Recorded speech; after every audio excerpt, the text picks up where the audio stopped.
What's going on, everybody? Welcome back to episode 51 of the Silver and Gold. I'm Josh. And I'm Mike. And as you can tell from the title of the stream, we're going to be talking about the week 2 upsets. Both of our teams took place in an upset, but really it was kind of like the opposite of one another. So the 49ers got upset by the Minnesota Vikings, and it was a disappointing loss. The Niners were expected to win. They're the better team typically, and they probably should have won, but they didn't. The Raiders, on the other hand, were playing the Ravens, and the Ravens, everybody thought was going to win, and the Raiders won. So we're going to be talking about both games, but first we're going to jump into the 49ers versus Vikings recap. I do have notes that I took on this game, and I can just jump straight into the notes, but Mike, do you have any first things that jump out to you about this game besides the fact that the Niners just can't win in Minnesota and haven't won in Minnesota since 1992? Yeah, that was kind of the big one that jumped out to me. I remember being in middle school and seeing the end of the game where Brett Favre had a comeback against the Niners in the final play. He threw a dart to the back of the end zone. I remember that one being in Minnesota. And then the last one was with Jimmy G, I think, right? Injured. No. The last one was last season. Oh, last year. Yeah, last year. Yeah, it was last season. Yeah, we talked about it, and I was pretty adamant that the 49ers were going to win that game, but then they ended up being one of the only teams to lose to Kirk Cousins on Monday night. So yeah, the Vikings Stadium is a stadium that I am very much looking forward to going to for a game at some point in my life. I don't know when, but that atmosphere just seems different. So it's definitely a stadium advantage. Yeah, it's definitely a stadium that I can see myself wanting to go to. And of course, maybe the 49ers are just waiting for me to buy tickets to go out on the road to see them, win the first game since 1992 in Minnesota. I don't know. Maybe they're just waiting for me. But let me get into my notes for the game.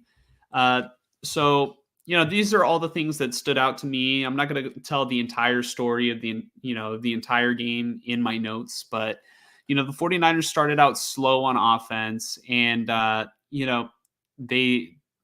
noticed that they weren't running it a ton early, and I thought Jordan Mason did a really good job in week 1, and the 49ers just kind of started off a little pass heavy to begin with for my liking.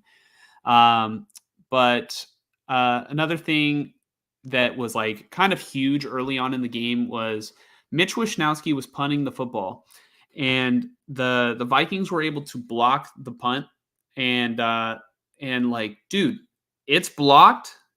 Touch the ball carrier when he's down. Literally, the Vikings player had the ball, right in front of where Mitch Wishnowsky was, and all he had to do was tap him.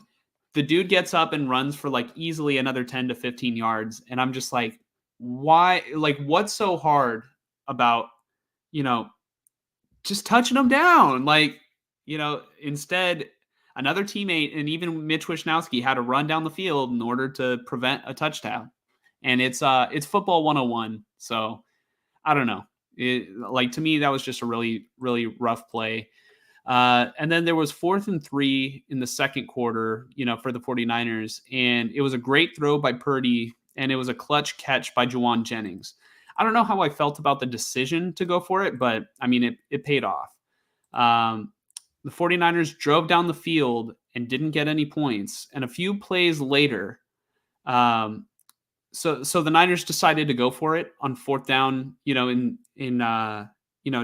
punch it in the end zone. Couldn't get it. Literally a few plays later, Justin Jefferson gets a 97-yard touchdown, and it's 10-0. And that was a real backbreaker, I would say, because it's that's a 14-point swing. The Niners were expecting to get 7 points there. Instead, it's 7 points going the other way. Another thing that jumped out to me was, Kittle had a touchdown. I'm glad that they're finally utilizing Kittle a little bit more than they have over the past couple years.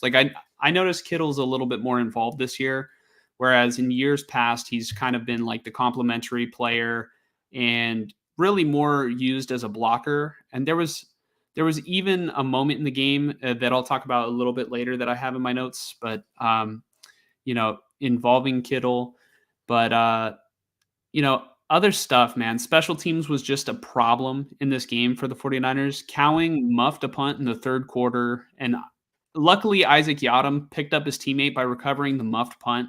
But the disaster was averted there, but the Niners just kept shooting themselves in the foot in this game. And it was to kind of sum it up, not to spoil anything, it was kind of an ugly game for the 49ers. But Purdy had an interception in the third quarter, and then there was a touchdown literally the next play. It's 20-7 at that point. And then Kittle gets carted off. It was like one of those things where you didn't really see him get carted off on TV, or at least I didn't see it. And then you just look at people talking about it on Twitter about how Kittle's going to the locker room, and it was kind of weird. You never want to hear that a player gets carted off. And it turns out he was good. He just had cramps, and they gave him an IV, and he was able to return to the game and play just fine. And then there was another noteworthy play for me was another turnover by Brock Purdy. I thought it was an interception at first, but it looked like he just let go of the football and it went upward.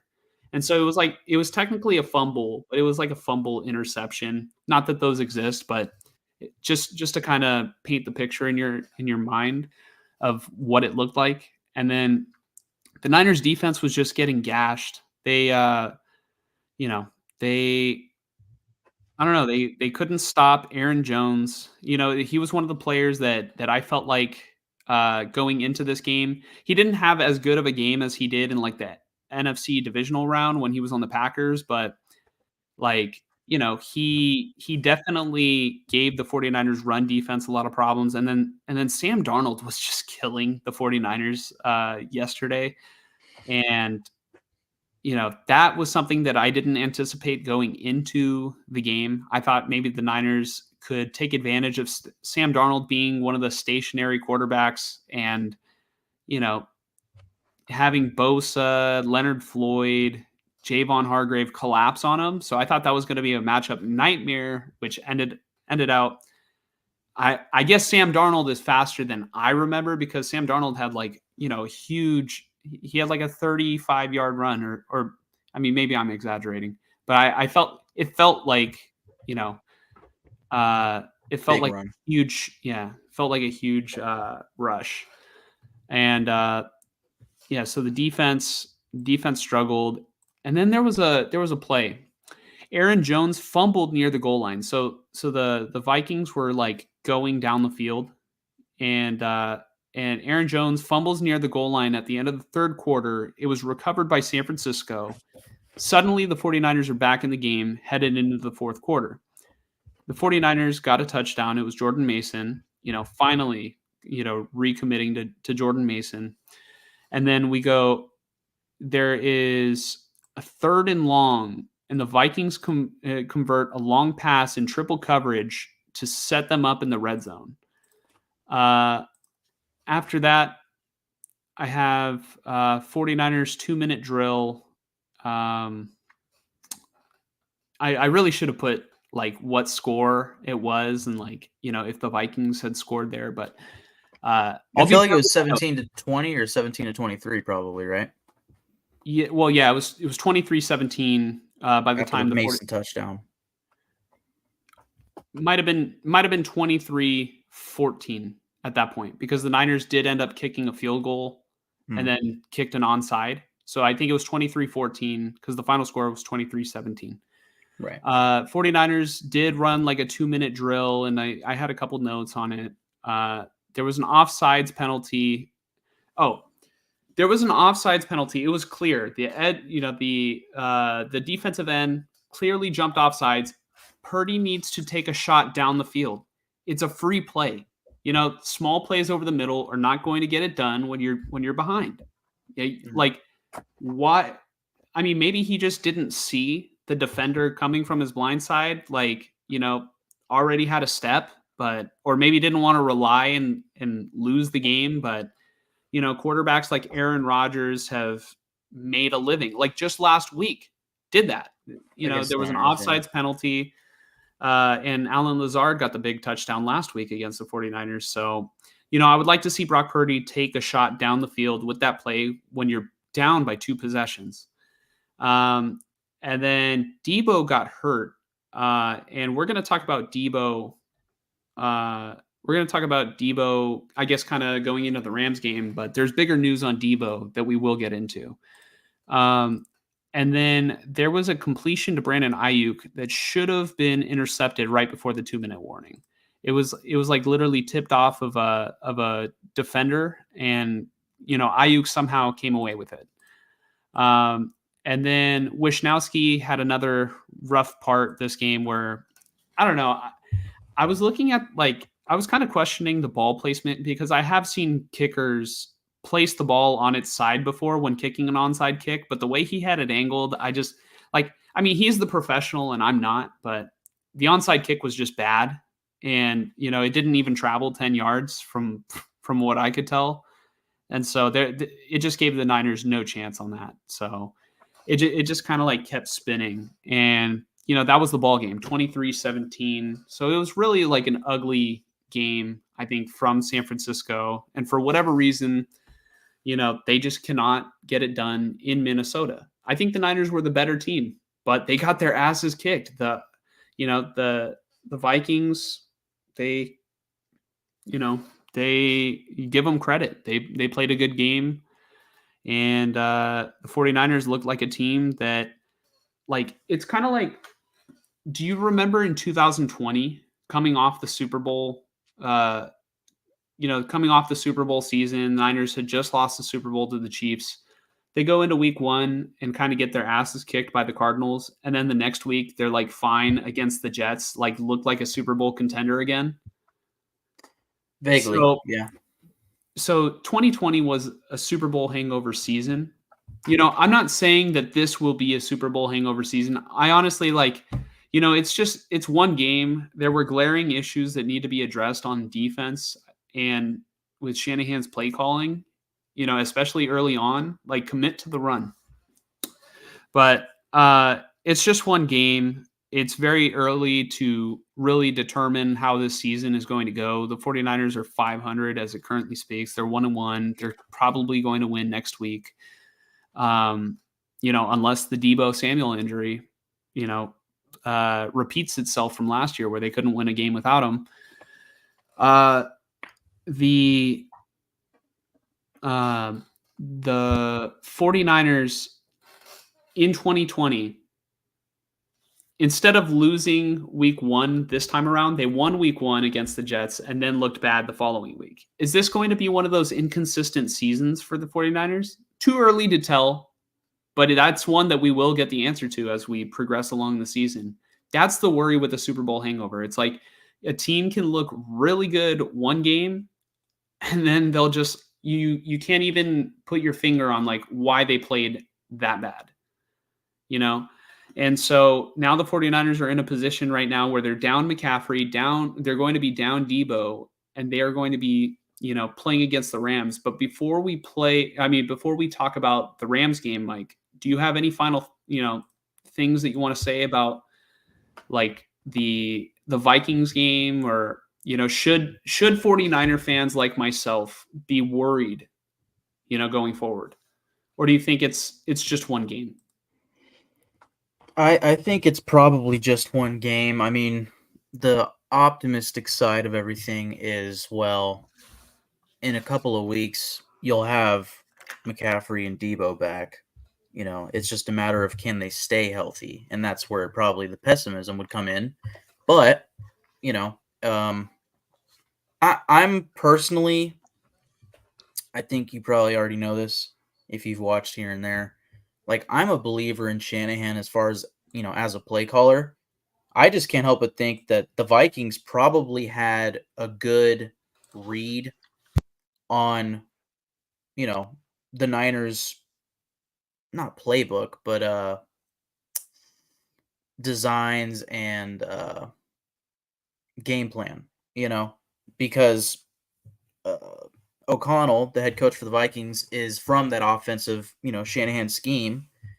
And I would say, honestly, just Brian Flores is a super impressive defensive coordinator. And I think the mixture of the two probably were able to game plan really well for this game. And the Niners just aren't fully healthy right now. So, if you have a slow start, it's like, oh, that sucks. But I mean, we'll get into the week 3 game in a second here, but you have a pretty banged up team that you're going to face next week. So I wouldn't worry too much. I would just say the only worry that I would have is if I were a Niner fan is, what is unfortunate with your current predicament is just you're in this win now timeline, and everything that seems to be happening from the offseason till now, with now McCaffrey's injury and Debo's injury, is like everything is just the writing is on the wall that this current Super Bowl window is not long for this, current. Yeah, it's not wide open. Like it's Yeah. closing. Yeah. We're closer to the end of it than we are from the beginning of it. Yeah. So really, if I were a Niner fan, that would be my worry would be more in the grand scheme of things of not just this year, but next year and the following year. Like, yeah, as every fan should, this week matters, and also this season matters. Like, I want to win the Super Bowl this year. Of course, everybody does. And that, as a Niner fan, that should be, the goal, right? So if you guys don't, it's like, yeah, it's a letdown. But in the grand scheme of things, it's like, dating back to 2020 or 2019, not winning these Super Bowls when you have this timeline, that's where the worry sets in. So if, 2 years from now, it's like they blow it up and all you have left is Purdy, Boza, Ayuk, and maybe one other guy, Fred Warner. Fred Warner. Yep, that'd be the other guy, which that was the other thing I was going to mention was just from what I saw of the highlights, because I was pretty busy and I didn't really get to see this game. It seemed like Fred Warner had a really good game in this one. Yeah, he did. So Fred Warner was, I guess, like, the diamond. I guess you would say in the rough of, the 49ers' good performances, because overall I'd say like, as a team, special teams wasn't good. The defense wasn't great. I think Brock Purdy also had a pretty he had a pretty rough game in my opinion. And, I think a lot is being, discussed about Purdy's looming contract. And what I'll say is, how many times have we seen quarterbacks, even good quarterbacks, I'd say, have a bad game? Like, I don't think Brock Purdy is a quarterback that you can judge based on one game. And, he has had rough games in his career and he has bounced back. That's just part about, being resilient. Is the loss all on him? No. Is the loss all on special teams? No. Is it all on defense? No. I just think it's like collectively they just got their ass kicked by the Vikings. So, they looked out of sync and they look like a team who has not been practicing a lot together all as a unit. And, when I say that, I feel like, a lot of fans have been discussing Brandon Ayuk and how he's being paid a lot of money now and, he's not producing. But I mean, I think there's two sides to this. Like the 49ers waited to get him to sign his contract. I mean, this could have been lingering on until now if the 49ers didn't, all the reports say Shanahan went up to Ayuk at practice that day and was like, hey, we're going to trade you by the end of the day. If you don't, like our final offer is our final offer. If not, we're sending you to Pittsburgh. What took so long to do that and to get him into practice? Why couldn't you have gotten this done a while ago? Why are you behind on all that contract stuff? And now it's, I mean, Ayuk's not the first player that just gets paid and then just doesn't perform. Bosa did it last year. Bosa literally did not have training camp and it didn't bode well for him. And now you're in this position where now you're married to this guy that is rusty. He's just not ready. He hasn't had a full camp. Last year, Brandon Ayuk had a great season because he had a fantastic training camp, attacked every single day. So, I think Ayuk will get better as the season progresses, just like how Nick Bosa got better the way the season progressed last year. But, ultimately, the Niners made Sam Darnold look like a good quarterback. And, not all teams make the 40. I mean, not all teams let Sam Darnold look like a good quarterback. And it was just a bad game. They need to watch the film. Luckily, football is a game of adjustments. They will be able to look on film. They should be getting reinforcements later on, as the season progresses with Talanoa Hufanga, with Christian McCaffrey, hopefully getting Debo back, in just a couple weeks. So, yeah, Mike, we were both wrong on our pick. And you currently don't have a single correct pick yet in 2024, Mike. Let's talk about the upcoming game against the Rams.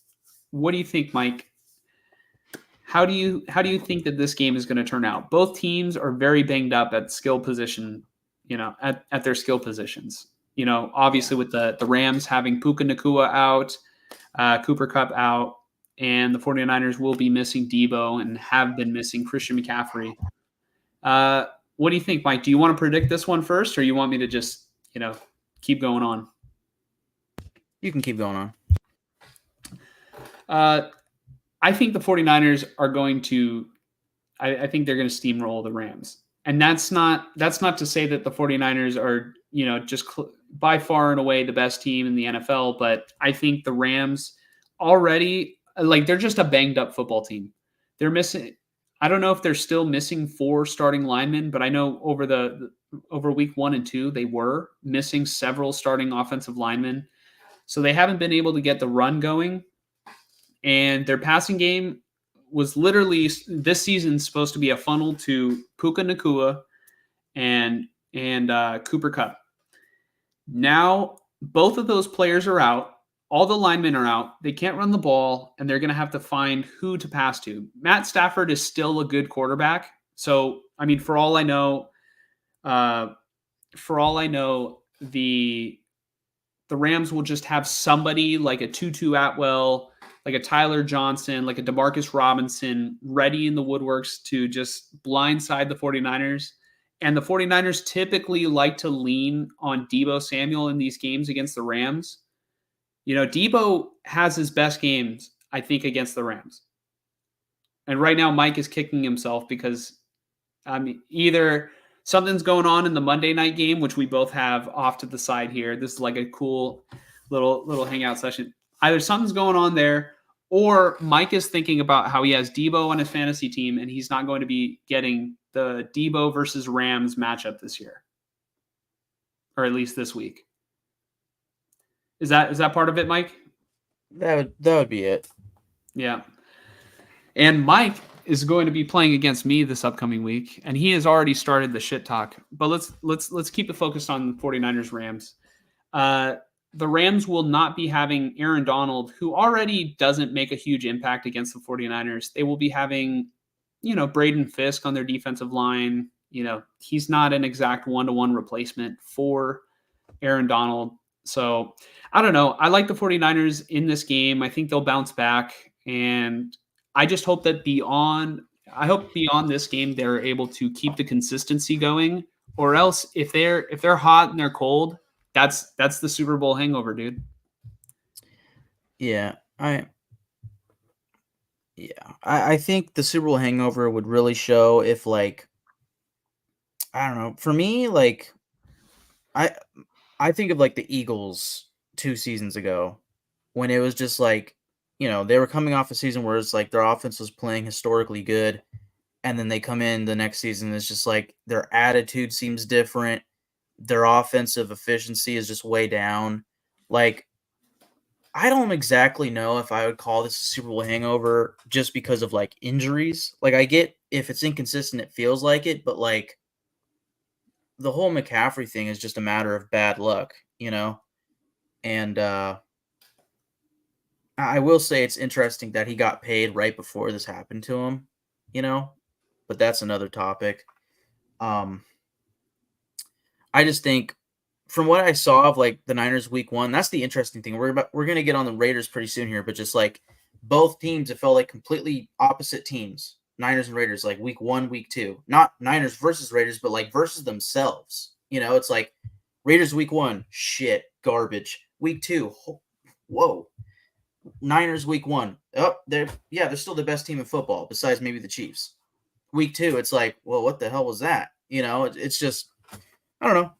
Like, yes, they might be inconsistent, but like I said, I think once they get healthy, if they can stay healthy, they'll be consistent. And I feel like that's kind of that's a Shanahan to a T. You know, like that's been the Niners' experience the past couple years. Is like, oh crap, slow start, and then just gone. You know, like yeah, they're the favorite in the NFC again. You know, like I would fully expect it. Um, as far as this game against the Rams, you know, the Niners are looking more and more unhealthy, but the Rams are way more unhealthy. And I don't see how what the fuck was that from Kirk Cousins? Yeah, I don't we see sailed that into the stands.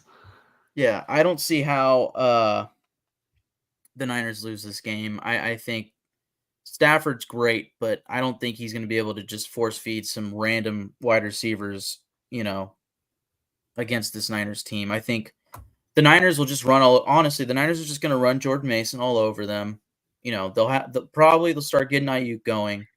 And maybe like a Juwan Jennings or somebody steps up, you know, opposite Ayuk. Yeah, I mean, if I had to guess the receiver who's going to step up, I think, Jacob Cowing obviously had the rough muffed punt, that was recovered by Isaac Yiadom, but Jacob Cowing is a good route runner and does have a lot of college experience to my knowledge. So I think that he could be the guy who steps in because Ricky Pearsall's not there yet because he's on IR. Oh, and that's another reinforcement that I forgot to even mention. Yeah. Ricky Pearsall's on IR. Debo's out.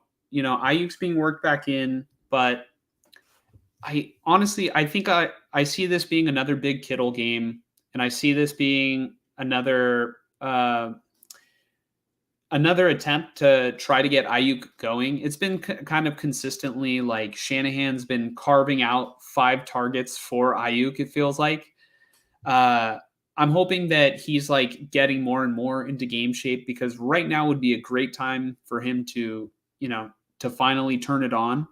But like I said, it's one of those things where it takes time. Like there's a reason why teams start, preparing months in advance with like OTAs and then mini camp and then training camp. Like back then, teams used to not only do, like practice how they do now, they used to do more on top of that. There used to be double days.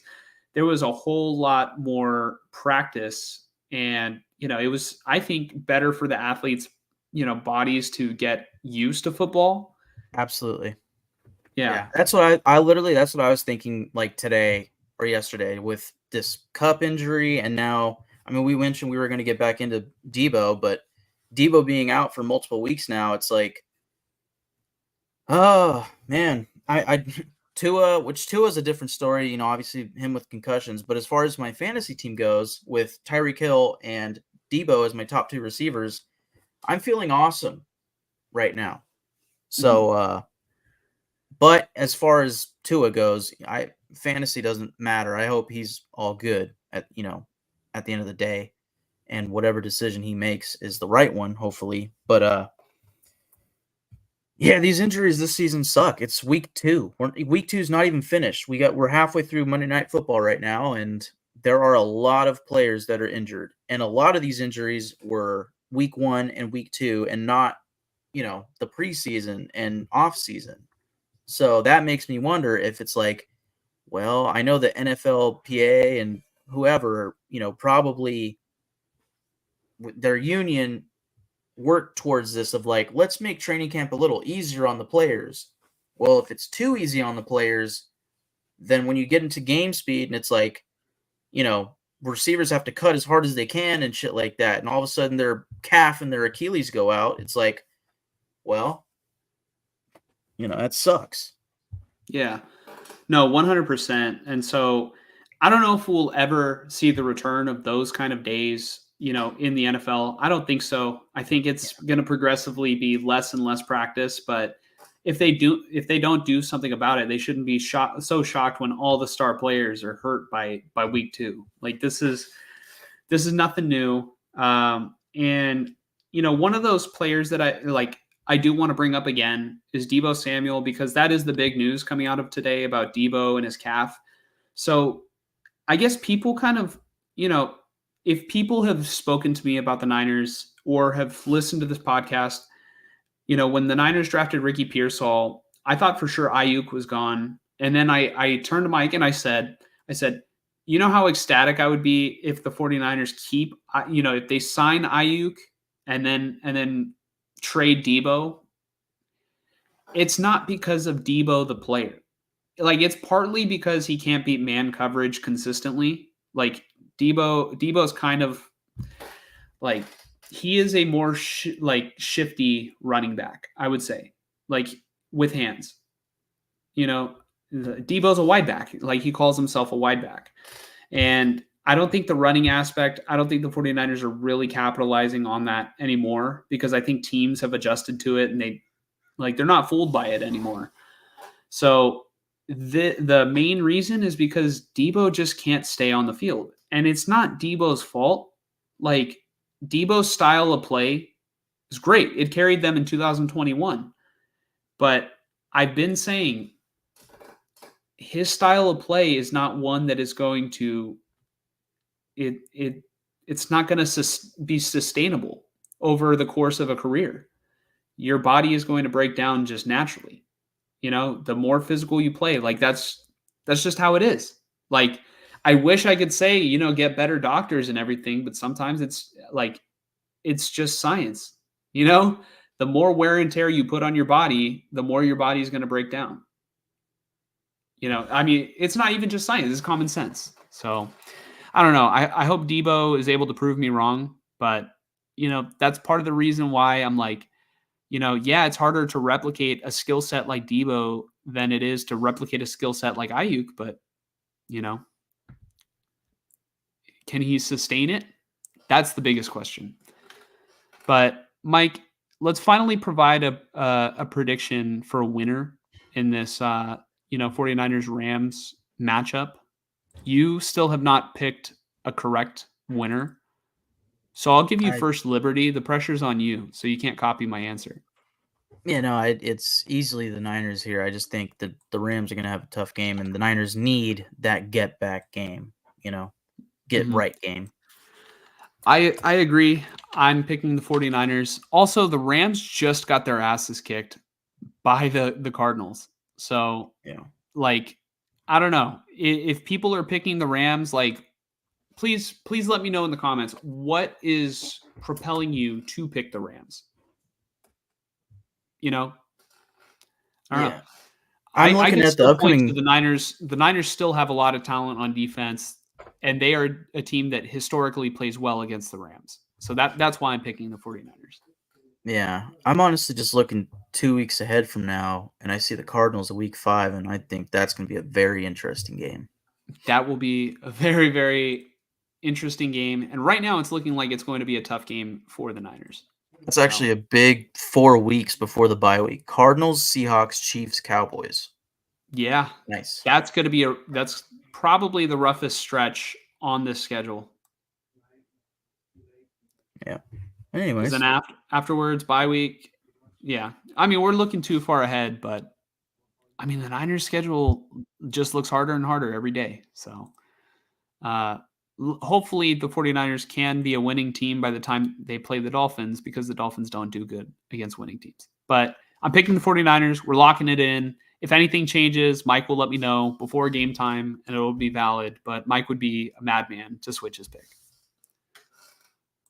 Mike, are we ready to move on to the Raiders? Yes. The Raiders kicked some ass on Sunday, huh? They did in. I'm not gonna try. Like, I'm not really trying to undermine this game.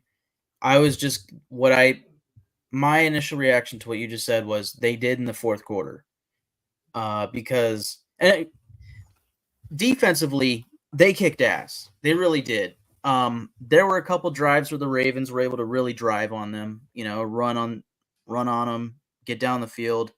I know Divine Diablo had a missed tackle or two in this game. Some other guys I want to say had some missed tackles. And it looked like mid third quarter, it looked like, yeah, this is shaping up to be that telltale Derrick Henry takes over the game type of game. And it also could have easily been a telltale, yeah, Lamar Jackson took over the game type of game. But instead what happened was I don't have like any crazy notes or something. First quarter, I don't even know if anybody scored at all. I know the entire first half, it was all field goals. And I want to say the Ravens went into the halftime up 9-6. And at some point, I don't know if it was the second or third quarter, Justin Tucker missed like a 50 or so yard field goal, which ended up being the difference of the game, right? But then you get to the third quarter, like I said, Ravens start driving and scoring. Raiders at some point, got a scoring drive. And then fourth quarter, Ravens are up 10 on the Raiders. And Raiders get the ball, they go down the field, and I believe they scored a touchdown. Man, I'm trying to think of how the order went, but all that happened at the end of this game was I believe the Raiders tied it. Fuck. God damn it. Whatever happened. The Ravens blew this game at the very end. They blew this game. And really, Max Crosby took over. Yeah, I personally was not able to catch the full game. And as soon as I was trying to watch the game this morning, so that way I could talk about it a little bit more and ask my questions on the show. Xfinity decides to do work in our area and completely cut off everybody's internet over nearby. But I'm just thankful that it's back on for the pod. But I mean, what it looked like to me was towards the end of the game, I mean, the Ravens were playing to try to not lose, and the Raiders just, they were resilient. They held in there, and I mean, they just flat out, they just won the game. The Raiders' motto is just win, baby. And that's what they did. Like, was it the prettiest game that a team could play? No, but they just got it done. It was like a rally, and I just want to give credit to Pia's dad. He knew all along that the Raiders were going to win. He was the one person out of the 7 point whatever billion people on the planet who had the Raiders winning this game. So another thing I wanted to talk about was, I mean, all right. So last week we were talking very in depth about the Raiders coaching decision and how they chose Antonio Pierce over Jim Harbaugh. And, we had that discussion, but honestly, this might be the most impressive win that Antonio Pierce has had as a head coach. I don't know. I think this by far, and the Chiefs won last year on Christmas, I think those two are by far, but I think maybe, obviously the Chiefs were the Super Bowl champions, and, but the Chiefs were still at that point in the season, still kind of struggling to get it together. But this Ravens team is good. I know they're 0-2, but they're a good football team. Everybody had the Ravens winning this game. And, Minshew, I think right now has the highest completion percentage in the NFL currently, as it currently sits. Brock Bowers has, the most catches from a rookie tight end through 2 weeks and, since like, what, the 60s? Is that what the stat is? Brock Yeah, I want to say Bowers is a stud. Max Crosby, from what it looked like to me, at the end of the game, Max Crosby had that big sack on Lamar Jackson, to force the Ravens, I think, to punt or at least to back them up. That play, I mean, it didn't actually end the game, but that was the play that, like, the Raiders took over the game.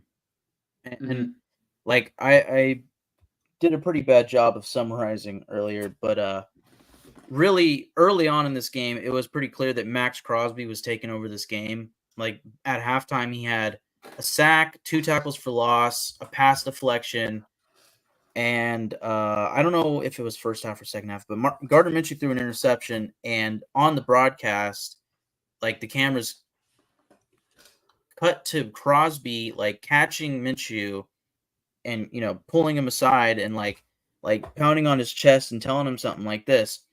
And I was kind of joking, like, to my dad, like, yeah, he's telling him, like, yeah, dude, you fucking suck. But I knew what he was really doing was the exact opposite, which was, you're good, dude. Shake it off. We got you. That's what Crosby was saying, for sure.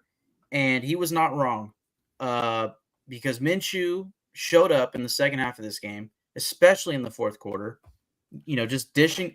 The thing that Minshew said before week 1, when he was announced as the starting quarterback, he said that he needed to play point guard and basically just dish the ball out to the playmakers. And that's what he did. And that's, like, my opinion going into the season. Like, the optimistic side of me was like, this game is the fourth quarter of this game was exactly what the peak of this team can be this season.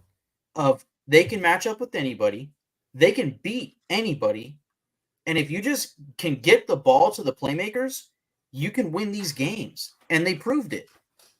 They proved it in week 2 against the Baltimore Ravens. Not only was it an upset, they had the biggest spread as far as being, the underdogs. I want to say that the Ravens might have been 9-point favorites. So, yeah. And then, the Raiders end up beating them by 3.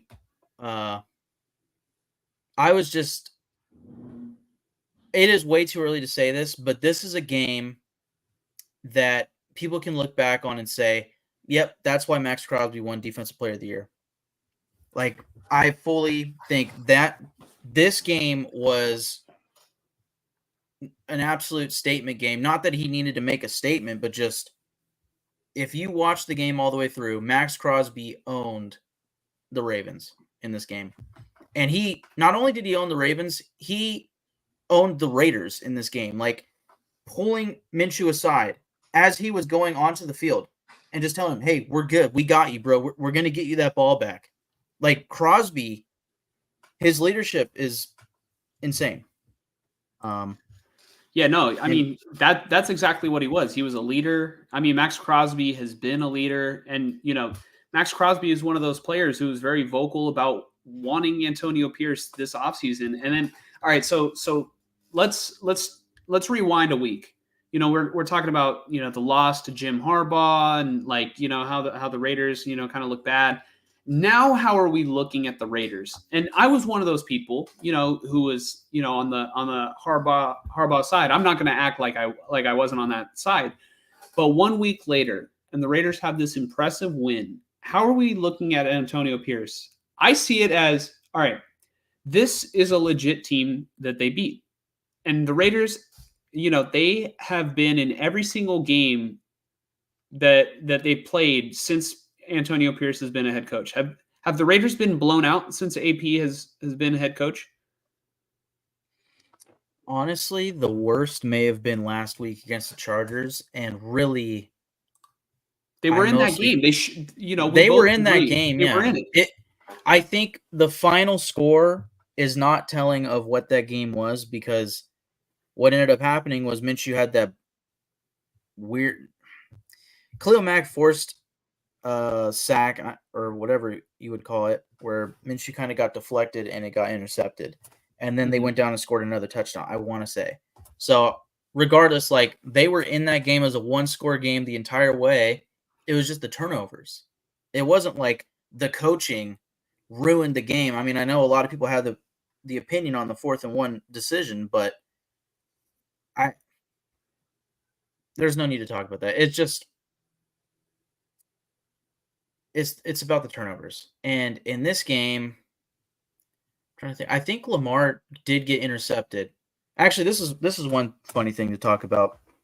Um, I've heard a story that my dad, watching the Raider games in like say the '90s and whatnot, he was very is it superstitious? Yeah, Where super.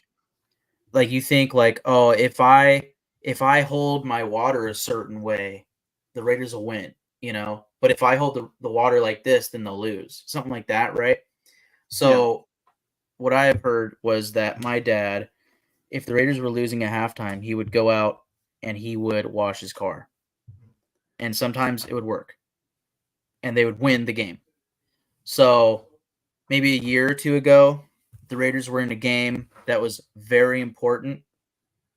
And I was like, I gotta do something. I'm gonna go wash my car. And believe it or not, the Raiders got absolutely fucking killed in that game. But on this past Sunday, I needed to wash my grandpa's truck, and I knew I needed to do it at halftime. And again, it was 9-6. It's like, yeah, we're in this game, but like the offense just isn't going anywhere. So I just turned on the radio and washed the truck, and it's like, based off of what I heard from the radio, it was not looking good. Like that was when the Ravens started driving. Offense still wasn't clicking. I think at this point, Minshew got intercepted. I want to say it was the third quarter. And I was just like, yeah, thank God I'm not watching the game. And then I came back and it's like the Raiders just scored a touchdown. Ravens have the ball. They force a punt. Raiders go down. And then I'm watching the game. It's like they win the game. I was like, I need to wash my grandpa's truck more often. So, Yeah. So your dad, every single time he goes and washes the car, the Raiders win? I highly doubt that. Okay. Because I was going to say, I mean, do you guys, I mean, does he just not Yeah. wash the car on Sundays or, He is hasn't how washed much his car sun since damage and 2002. dust how much debris has built over the years on those cars, Mike? Yeah, he probably broke the streak when the Raiders went to the Super Bowl against Tampa, and it's just been a curse ever since. Yeah. The number says, how about them Raiders? Yeah, no, they won a very impressive game. I'll say that. Yep. Raiders won, 49ers lost. Just feels right. Yeah, that little Bay Area rivalry that we've got. Lucky says,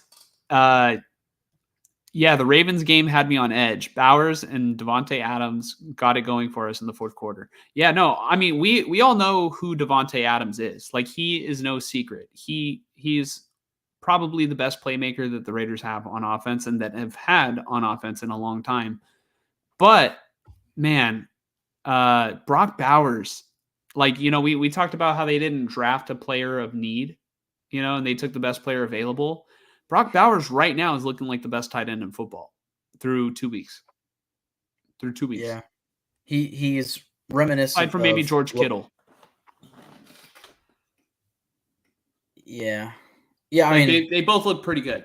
Like I'm saying yeah, both players look good and not all the other tight ends are like I guess from a fantasy perspective, mm, but I think Bowers is consistently getting tons of targets and he not only that, he's catching them. It's not just targets that yeah, are being incompleted. Like it's an efficient safety blanket that the Raiders have. yeah. Yeah, I knew Bowers, like I expected Bowers to be very good. There's like analytics that suggest that tight ends don't start very well in the rookie season. Mm-hmm. And I was just like, oh, Laporta's, he's a what do you call that? Like a 1 year not 1 year wonder, but a rarity. Yeah. That's not going to happen again. And then Bowers is out here probably on a better pace than Laporta minus touchdowns. You know, so yeah, it's very interesting, and this is kind of what I wanted for the offense was just like Devontae and Bowers. The only thing that's not working for the offense right now that I wish would be better is the run game, and I think we'll get more into that with the next, with our preview of the next matchup. But that needs to get better. But as far as Antonio Pierce's biggest gripe with Week 1 was that he was very upset with the lack of getting the ball to the playmakers against the Chargers. Yes. And I felt the same way. Like, Bowers had a good couple of catches, but Devontae could have been used way more. Jacoby Myers, even Trey Tucker, right? And in this game, it was back and forth again, field goal, right? And like the offense wasn't getting there. Like a couple of good catches for this guy, a couple of good catches for that guy. Gardner Minshew wasn't he wasn't overly inaccurate like I expected. He did his one interception that he threw was admittedly bad. It was bad. But once the second half started, it was like, all right, let's get it to Devontae. Let's get it to Brock Bowers. And, we see the outcome here, But the defense, I'd say the big change for this week versus last week was that the offense got it to the playmakers as needed, but also the defense got the stops when it was desperately necessary, especially at the end of this game. And I have to give most of the credit to Crosby for the game that he had. Obviously, Patrick Graham, defensive coordinator. I think Robert Spillane had a very good game in this one. And yeah, we mentioned Minshew, Adams, and Bowers. Those were like the big stars on offense, if you will. So, yeah, impressive win for sure. Yeah. Question for you. So it's not just that the Raiders aren't running the ball effectively. It's almost that they're abandoning the run. What's up with that? Because I anticipated that this team's bread and butter was going to be a team that was going to run a lot. Want to milk the clock and then force. I mean, they've absolutely done the other half of what I'm about to say. They are making life living hell for opposing offenses. That's literally through 2 weeks. It seems like that's what they've been doing. The Ravens are they're a great offense. They didn't score a lot of points. They lost to the Raiders, and the Raiders don't have that. They're not putting together a running game to pair with this offense. Like, is Luke Getsy going to keep this up all season, or do you think at some point they'll implement a run game? What's going on, Mike? I think when I was watching this Ravens game, I decided that the Raiders' top need on this roster coming out, right now, well, yeah, right now, but also really it's coming out of this season and going into, say, the draft, right? The biggest need for this team is obviously quarterback. Like, I know Minshew's been playing pretty good. His average depth of target is very low, which is not a very good sign. Like, the deep passing is just not there, and that's probably not a good sign for like consistent success. But this West Coast offense, like, it can work if you just get it to your guys, and his high completion percentage suggests it's working. And beating the Ravens and Brock Bowers and Devontae Adams' stat lines suggest that's working. That's good. What would be great is if we could set up fucking play action if we ran the ball successfully. The second biggest need on this roster right now is a running back. It's not that Zamir White sucks. It's not that Alexander Madison sucks. It's just they're not special. They're not special, and I would also argue that the offensive line is not getting it done. It's obviously, especially in the run blocking. And I think the reason why they are, going away from the run game is because they can't develop it. They're just not able to develop it at all. Every run is getting stuffed. And it just comes to a point where it's like, are you going to be the idiot that keeps running when you can't run? or are you just going to, halftime adjustment and start throwing it to your playmakers? I think Antonio Pierce post game saying, we didn't get the ball to our playmakers enough. That was really taken to heart, clearly. And it worked. Like, maybe, I didn't really get to answer your question about, like, how should we feel about Antonio Pierce now? That should show, like, hey, Antonio Pierce knows a little thing or two about his team, Even though he's not the offensive coordinator, he can openly go out there, kind of call out the offensive coordinator at the press conference, say, I don't know what the hell's going on here. Like, we didn't get the ball to our guys. We got to do that. And then week 2, they do it and they win against a top shelf AFC team. As far as, like, I know this is getting ahead of myself, but as far as, like, the next couple of weeks, I expect the run to be developed. And I think that's going to be a focus, especially against the Panthers. But that doesn't necessarily mean that will be consistent. They need to figure that out. Yeah. Since we were just talking about, or since you just brought up Antonio Pierce, I have to say, one of the big things about him is that he's inexperienced, and I know I've used that when, I guess not necessarily against him, but why I'm hesitant to appoint him as, like, the Raiders' long-term coach. Like, I mean, he's going to get the experience as he goes along. And I think a win like this does very good for, not just like team morale, but also, like, at the end of the season, Mark Davis is going to say, do I want to keep rolling with this guy, or do I want to move on to another coach? If you see glimpses like this, I mean, if Antonio Pierce can just keep it, consistent, like, he's probably going to have this job through at least next year. So, I mean, you talked about wanting the consistency with Patrick Graham on defense. Right now, all the Raiders their defense isn't perfect, but their defense is definitely playing at a high level, much higher level than the offense. If they can develop that run game, I mean, I think we can increase expectations for the Raiders this year over at least what we had last week. Last week, it was week 1, and, the Raiders just lost to the Chargers, and it's like, man, all right, let's get that top pick. Let's get Shedeur Sanders or the Manning kid, if he's probably not gonna declare for the draft. He's probably too young. Unfortunately, yeah. But no, maybe fortunately, because, I mean, he won't go to you. He might go to the Panthers, who the Raiders are going to be playing this week. But yeah, I have to disagree with one of your points that you just made about the second biggest need being running back. I disagree with that. I think the second biggest need that the Raiders have is offensive line, and then maybe the third is running back. Yeah, I do agree. Zamir White and Alexander Mattison, they're not special in NFL terms. They're not. They're not dynamic.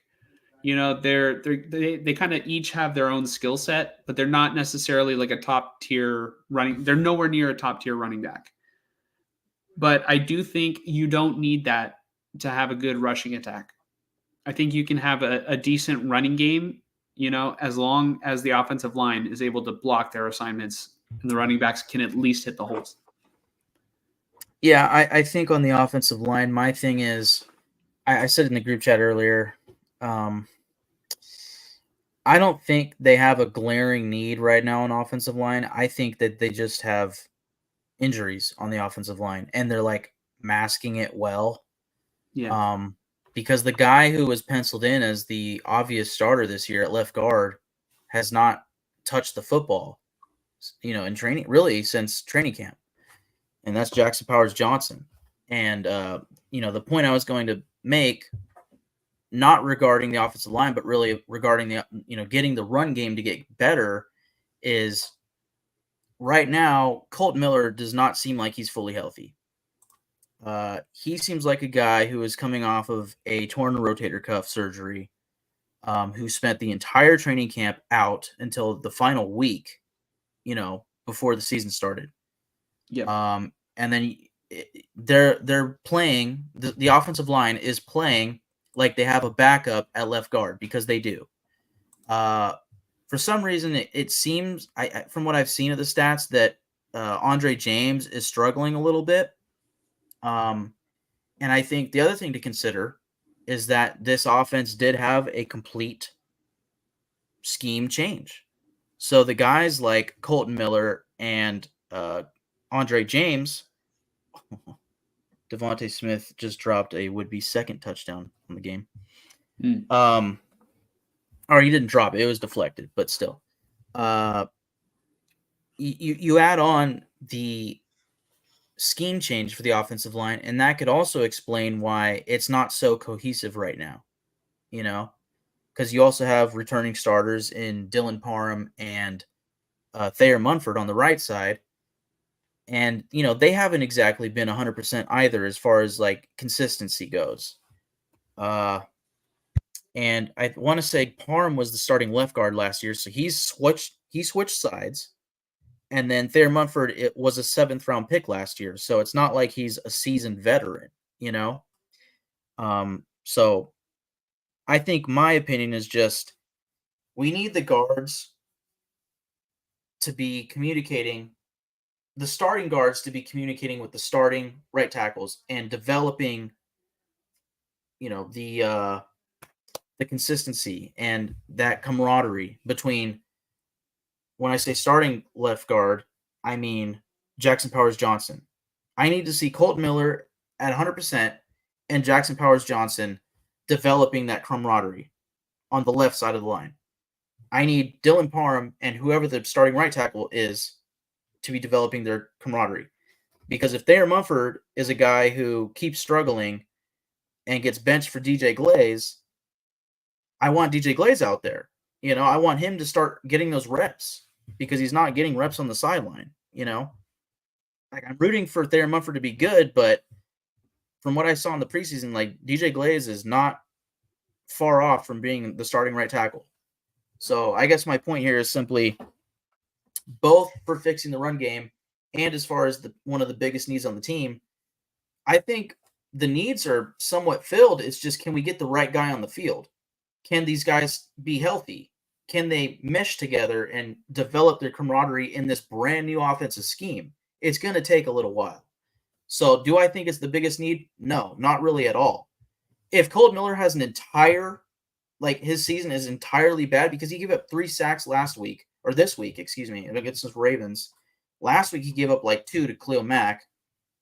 That's not good. That's not what Colton Miller usually does. That's why I say he looks like a guy coming off of a rotator cuff surgery, because he is, and a guy that didn't play and he didn't do anything in training camp because he didn't. That's what he looks like. That's what he is. So give it time. I think he'll be good.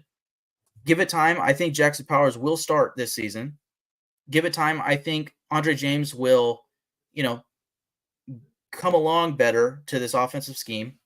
Give it time, and I think the right guard and right tackle will mesh together better, and I think it will get better.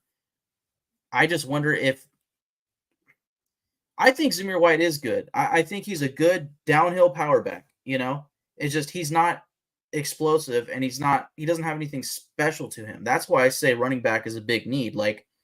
If we could draft – next year's draft class is supposed to be loaded with running backs. So my opinion is just we have to draft a guy. Around the 3rd or 4th round, get a guy. Please. Because I don't really want to see Amir Abdullah on the field. No offense to the guy. It's just, I'm pretty sure he's been in the league what feels like 10 years. It's probably more like 7, but still. It feels like he's been in the league a long time, and it's we don't need a 30-year-old running back on the field with the starters. We need a young guy like a Dylan Lobby. I don't know why he's not out there. So maybe it's because he fumbled in the preseason and they're kind of all right, we need to get you, more onto pace before we get you on the field. But I just, to answer the question, and the long-winded answer is simply, I think the answers are there in the offensive line. It's just either they're not healthy or they're still developing. So. Real quick, Lecky says, it's exciting to finally to see that we finally have an elite defense the last couple of years that was our weakness. Now we just need the offense to get it going. Yeah, during the Derek Carr era, it felt like the opposite, right? It felt like the opposite every single year, where it's like the Raiders could score points. I mean, maybe not like a high-powered offense, but they were able to put up points, but they just couldn't stop the other team. So, yeah, I definitely think it is. I mean, it's great for the Raiders that they finally, like, before they couldn't even stop a nosebleed. Now they, like, teams look at, like, opposing offenses look at the Raiders defense on their schedule, and I think they're like, fuck, I gotta face Max Crosby. Like, I know Mahomes has openly said that he hates playing against Max Crosby. And, that's one player that he just does not like playing against. And if that is one of the greatest quarterbacks of all time saying that, I think that is huge respect to Max Crosby.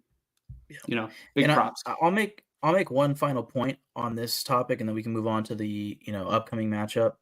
One player that I did want to mention, and I was talking about this with my dad during the game on Sunday, who is not showing up in the stat column, but he very much is making a massive impact on a guy like Max Crosby, and that's Christian Wilkins. The stunts that these guys are doing, they are things of beauty. That is the best thing to look out for on a game-to-game situation for the Raiders. If you're watching the Raiders, watch Max Crosby and watch Christian Wilkins, because the stunts where Wilkins starts on the inside and then pushes the guard into the tackle, puts his arm on the tackle, and goes out, while Crosby stunts in and gets a quick straight line speed rush straight at the quarterback. That is what saved the game against the Ravens. That sack against Lamar Jackson. We know Lamar. He is so good at getting out of the pocket and evading pressure. He couldn't evade that because Crosby was coming like a fucking missile with his arms like this. Train.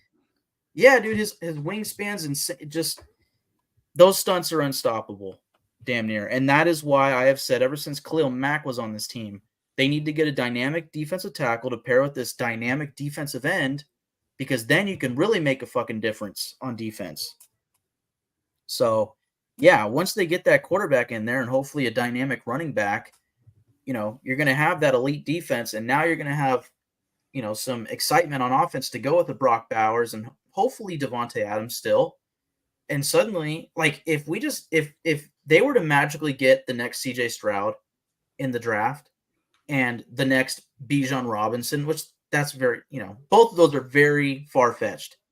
But if the right scenario happened, where in my opinion, you just get those two positions filled with guys that can day one, just like a Brock Bowers, tell me they're not a playoff team.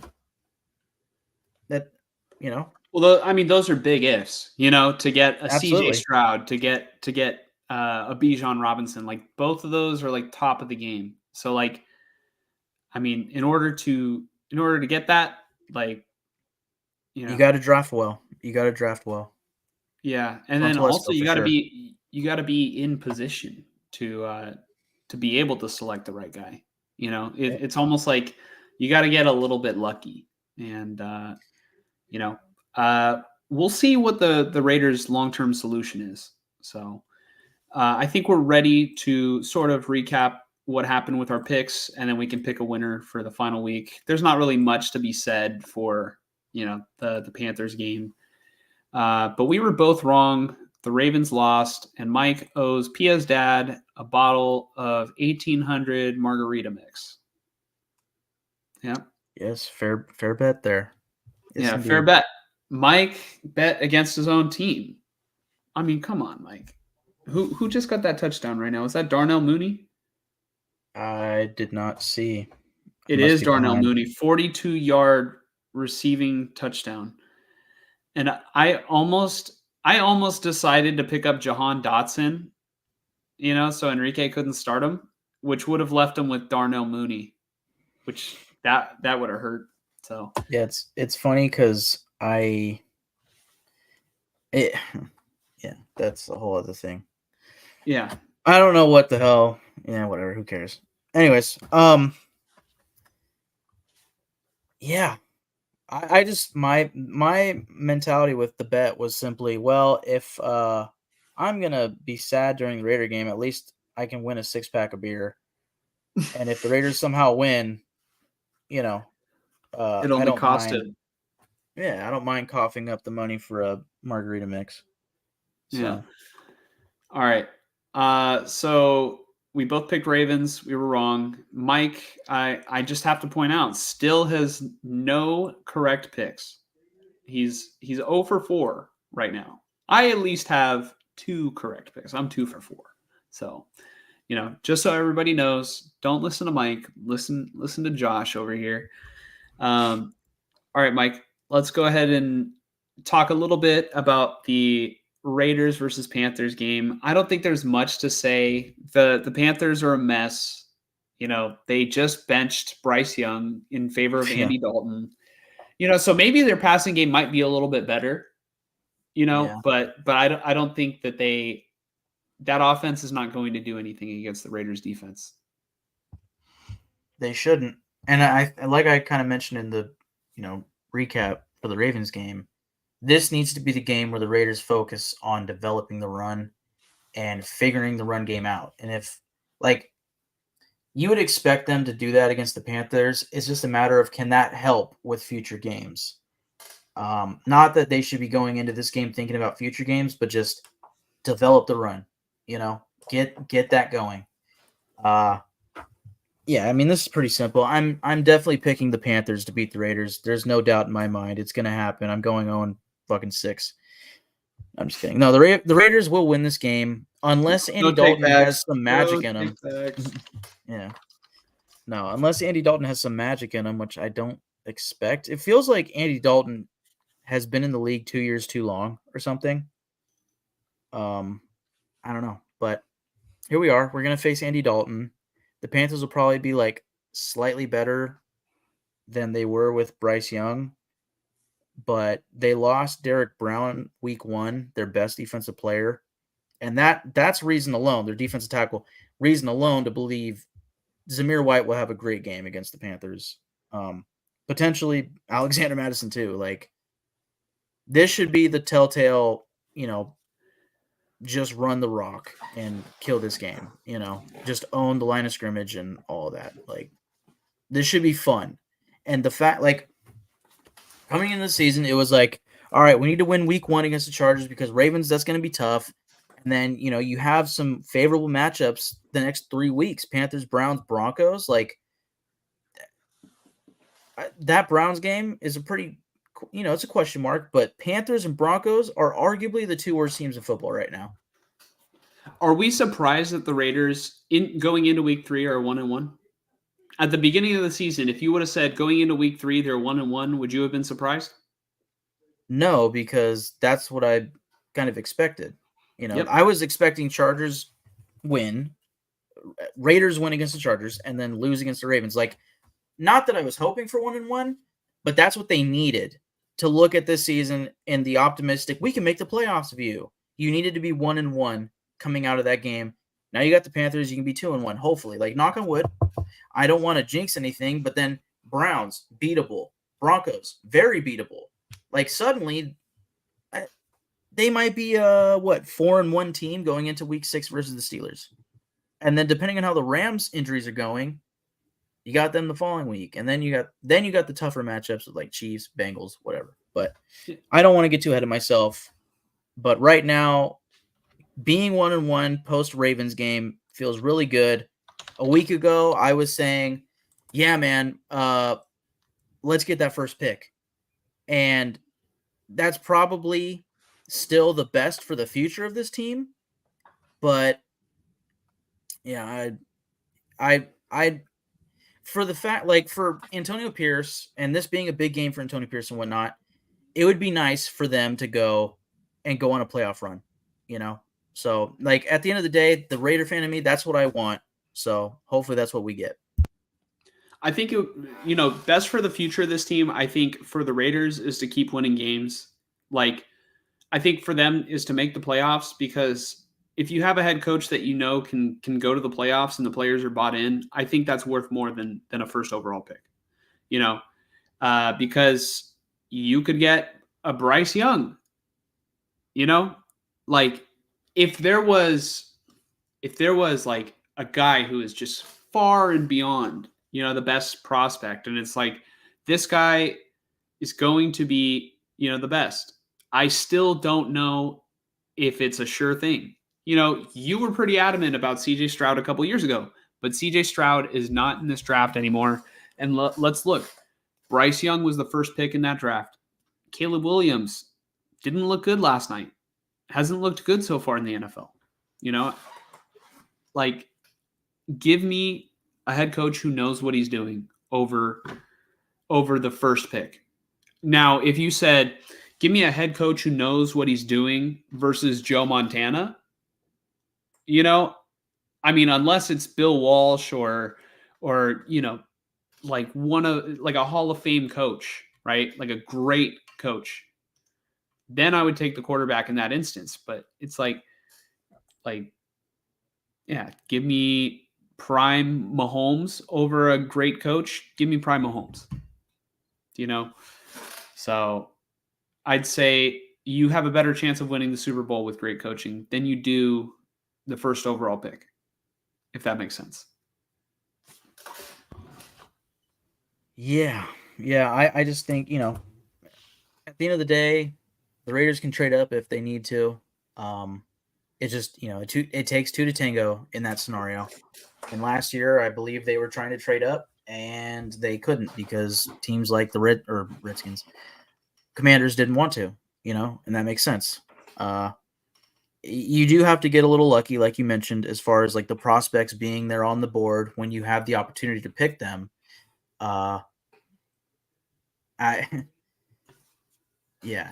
We'll see how it goes. I would say look out for Cam Ward out of Miami. That's a guy who is very intriguing to me right now. And it's way too early for me to say, like, that's my guy. But dating back to last offseason, I thought he was going to go into this past draft. And I was watching some of his tape, and I was like, that's a guy, as far as a prospect goes, that's the type of quarterback I envision for a Raiders team that has Super Bowl aspirations. Like, that's the quintessential quarterback prospect that I want the Raiders to go for. Bookmark it. September 16th, 2024, 1 hour and 18 minutes into the stream. Cam Ward, Raider. Mike's calling it now. If it happens, we have to dig. We have to dig for this moment. But besides that, like I look back, and so the Niners a couple years ago traded up in order to get a quarterback. They weren't sold, but they had 5 that they liked, or they had at least 3 that they liked. And I'm just thinking the right decision was Trevor Lawrence, right? But even Trevor Lawrence hasn't lived up to, to his draft profile. Was there a right decision to make? Like what quarterback in that spot? There were 5, and everybody was saying that was the most loaded draft class, for quarterbacks in a long time. None of them are fantastic. So, yeah, I would take the coach. I think, yeah. Yeah. And you know what, having the good coach is big, really the best case scenario is having the good coach and the good quarterback, like the Chiefs do. Like, I would say most people would argue like the Niners do. There's different levels to that, but like Andy Reid and Mahomes are 2 arguable GOATs, whereas Shanahan and Purdy, it's like, all right, Purdy's, the prospect that he was, he's playing very good, and Shanahan doesn't quite get it done at the end, right? But I would say one thing that I don't want relative to coaches or, the great quarterback, what I don't want is a quarterback who brings along this, I should probably choose my words carefully here. This like sort of sense of Entitlement? that's the word I was thinking, like entitlement, but it's not quite entitlement. It's like, um he has this. It's Shadur Sanders, man. I get very, very bad vibes. You know who he reminds me of, but not nearly as fun as a prospect is Johnny Manziel. Of this guy who he doesn't Shadur doesn't even fucking win. That's the thing. Like Johnny Manziel was winning, and he was making electric plays, and he was just like doing these street football plays. And it was like, dude, this guy's gonna be electric. He's gonna be the next, not Mike Vick or anything, but like The next great actually quarterback. the next great quarterback. Yeah, exactly. Yes. Whereas Shadur Sanders, it's like I say entitlement just because his dad's the head coach, and I couldn't help but wonder. Like he is a good prospect. I'll give him that. He's a good quarterback prospect. I just couldn't help but wonder because I had never heard of him. Like I didn't even know Deion Sanders had a son in college until he was the head coach at Colorado. And the next day, it's like, yep, Shadur Sanders is the starting quarterback for Colorado. It was like, okay, this feels different, doesn't it? I just I don't like what I'm seeing. I don't like what The vibe you get. the vibe. I don't like the vibe. I do not like the vibe for Shadur Sanders. And I'd say the worst thing for this Raiders team would be getting a quarterback in Shadur Sanders who has this coach father who maybe at some point wants to force his way onto the decision making of the franchise. I couldn't touch that with a 6-foot pole, dude. I just really couldn't. I'd rather have a Cam Ward. I'd rather have Carson Beck out of Georgia. There are other quarterbacks. I know everybody's talked up this quarterback draft class as being bad, but you never know, man. Somebody could step up and be the guy. And hey, if nobody does, then start stockpiling 2026 or 2027 picks, whichever year Arch Manning is going to be in the draft, because that dude is going to be legit. He's got the Manning arm, but he's got Manziel legs, dude. He can run, which I did not expect. So, yeah, Arch Manning, whoever is the lucky team to fall into Arch Manning's lap, oh my goodness, franchise changing. But that is 2 to 3 years in advance from now, so there's no reason to worry about that right now. I'm just glad that we're looking forward to getting another Manning into football. Yeah, that's why I'm so intrigued by him. The name definitely goes a mile, and it's funny because you talk about entitled and all that with like Sanders, and it's like, oh, Manning, like I'm sure he got some entitlement, but I don't. It's different. I think it's different when you prove it. No. The reason why it's different, and it literally boils down to this. I think Deion is very outspoken about the way that he runs the program and about, not just his son, but like, who's the corner? Travis Hunter. Yes. That dude. Yeah. Yeah, no, and he's a great player too. But like, Deion is the head coach. And so like literally, I mean, if Shadur Sanders ever played poorly, you think he's ever going to bench his son? What happened? Sorry, no, who is Sean Combs? Oh, did he? He was arrested. Sorry, I thought it was Luke Combs. Finally. No. I don't care about Diddy. Yeah. Anyways, sorry. Yeah, no, you had me looking at the football game, but we're not talking about Diddy. But all right, the reason why it's different, Arch Manning, I literally have not heard Peyton or Eli mention Arch Manning once. Right. They don't seem to necessarily like, they'll help him behind the scenes, but they aren't actively promoting Arch Manning and not, talking about his future. Like it kind of feels like Arch Manning is not at the forefront, whereas Shador Sanders seems like he's one of the faces of college football right now, and Deion Sanders is. So that's where I think it's a little bit different because, like, Deion is an NFL legend who is directly involved, and also Yes, that's his yes, son. And Arch yes. Manning is what, Peyton and Eli's nephew? Yeah. So that's why it's different. So Yeah, and I'll even add on to that. Like, there have been so many ex-players, sons, nephews, grandsons, whatever, that, play football and probably suck, and we never hear about them. Like, if Arch Manning sucked, we probably wouldn't care and we wouldn't hear much about him. yeah. But I think he's proving to be the guy that everybody's hoping he is in the small amount of plays that he has played for Texas so far.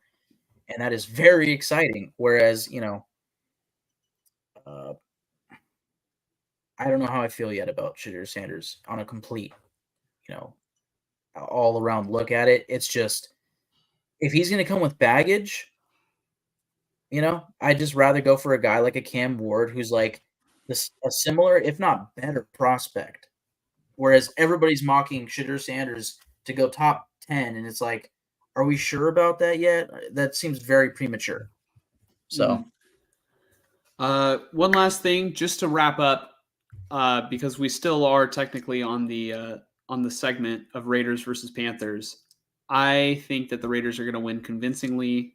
Just to summarize, I got Raiders. Mike's got Raiders. And let's get out of here tonight and win. And watch some Monday Night Football while we still have some left. yeah, you were slipping out that win our fantasy matchups right there, dude. Jalen Hurts is running all over this team right now. Yeah, so I'm just hoping Saquon doesn't get a touchdown here because Hutch has him, and I have Devontae Smith who already has caught a touchdown. I have a pretty you're good so lead far on him, ahead I of think. you're so far ahead of Hutch. I don't know if one touchdown is going to sway it. Yeah, I haven't looked in a while, but like he also has Kyle Pitts, whereas I only have Devontae Smith. So Yeah, but Kyle Pitts is kind of having a slow game. stinker. Meanwhile, dude, this is why I loved my draft pick of Bijan Robinson. It doesn't even feel like Bijan is really like doing that much, like from my glances, and he has 14 points, no touchdowns. Yeah, he's just chunking away at this team. The Falcons have like 150 total rush yards, and they're averaging like 6.6 per rush. They're killing it on the run game. Even though, yeah, he hasn't had like the big play, but it's just like consistent 7-yard plays. It's like that does a thing. Plus That receptions. hurts you.